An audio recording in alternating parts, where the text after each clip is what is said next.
मैं उमाशंकर और आप देख रहे हैं योर रियल नॉलेज।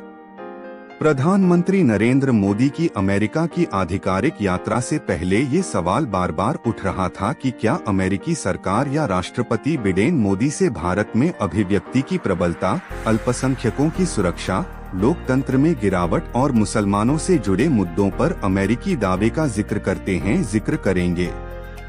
यात्रा शुरू होने से पहले ही अमेरिका के राष्ट्रीय सुरक्षा सलाहकार जेक सुलिवन ने कहा था कि अमेरिका अपनी बात जरूर कहता है, लेकिन वो इस तरह से कहता है कि वो व्याख्यान या उपदेश नहीं देगा।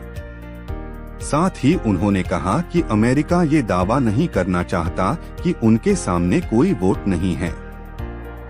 इस बात से अंदाजा तो लग ही गया था कि अमेरिकी सरकार और राष्ट्रपति जो बाइडेन पीएम मोदी से इन विषयों पर सार्वजनिक रूप से बात करने से बचेंगे।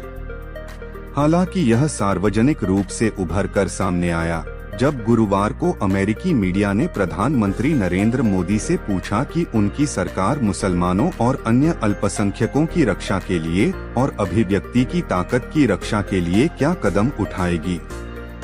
साथ ही यह भी पूछा गया कि मानवाधिकार संगठन का कहना है कि भारत सरकार ने धार्मिक अल्पसंख्यकों के साथ भेदभाव किया है। मोदी का जवाब और बीजेपी की प्रतिक्रिया। प्रधानमंत्री नरेंद्र मोदी ने अपने जवाब में कहा कि भारत के लोकतंत्र में धर्म, जाति, उम्र या भूभाग के आधार पर कोई भेदभाव नहीं है। साथ ही उन्होंने कहा कि उनकी सरकार लोकतंत्र के आधार पर बनी है तो पक्षपात का कोई सवाल ही नहीं है। प्रधानमंत्री मोदी के इस जवाब के बाद भारतीय जनता पार्टी के आईटी विभाग के राष्ट्रीय उपाध्यक्ष अमित शाह ने ट्वीट किया।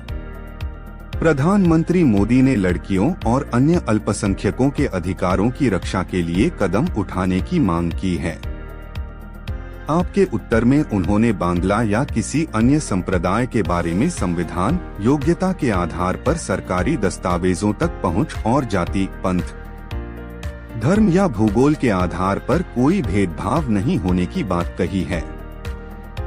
इसी तरह का सवाल राष्ट्रपति बिडेन की वैश्विक प्रतिक्रिया के बाद यह टूलकिट गैंग के लिए एक और झटका था।